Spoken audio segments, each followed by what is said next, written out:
on the continent to support good public policy. Please put your minds to this problem. It's alive today.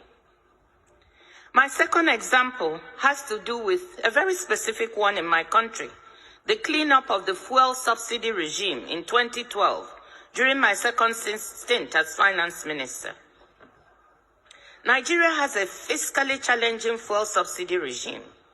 The country exports crude oil and imports most of its refined needs because its refineries are in very bad shape, and provides a subsidy for the sales of refined oil at the pump. At the end of 2011, a total of 1.73 trillion naira, US $11 billion equivalent, was submitted as claims for subsidies by 143 marketers who were importing the product. These numbers seemed horrendously large compared to what I had last seen when I was in government in 2006, which was closer to $2 billion in subsidy.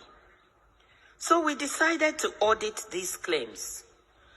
We audited about $8.4 billion worth of claims, and we found $2.5 billion worth of fraud in these claims, i.e., many of these marketers were trying to claim $2.5 billion fraudulently. With the full backing of the president and the economic team, we decided that we were not going to entertain these claims or to pay. The pressure from the affected marketers was tremendous, as we tried not only to say we would not pay, but also we would clean up the whole mechanism for the subsidy claims and put in place something more transparent, something clearer. This did not go down well with them.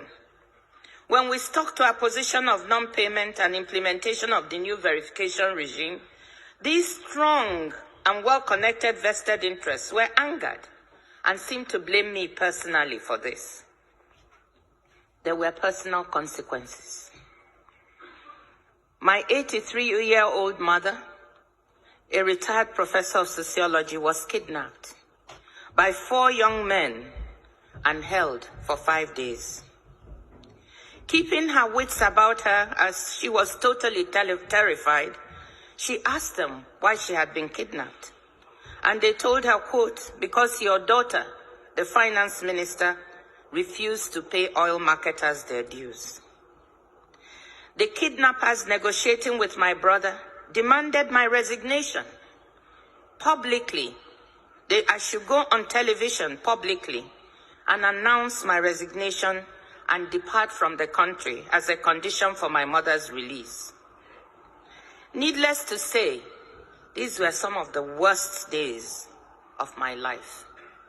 Imagine, when you are in position, you want your parents, all of whom are here with you today, and your relatives, to be proud of you.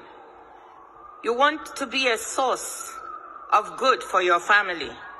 You can imagine how I felt sitting there and thinking, just because of trying to do something right, to implement a good bit of policy that was good for the country, this could lead to the taking of my mother's life. These were some of the worst days of my life. With my father's support, the firm resolve of the president, we all decided I should not give in to the blackmailers, and I refused to resign.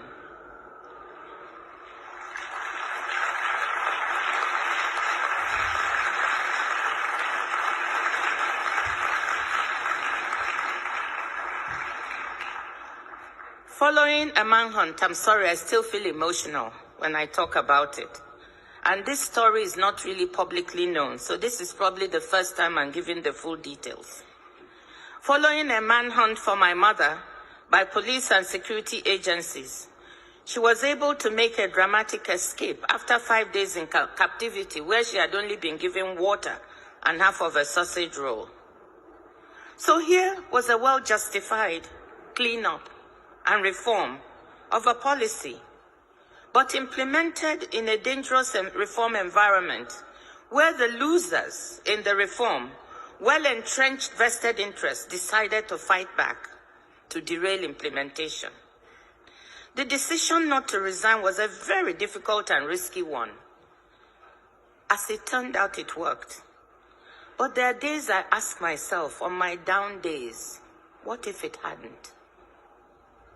What if they had gone ahead and murdered my mother, as she overheard them planning to do, with one of their handlers on the phone? Could I have justified trading off firmness on policy and standing up to blackmailers, implementing a good piece of public policy for my mother's life? What decision would you have made? Faculty, what decision would you have made?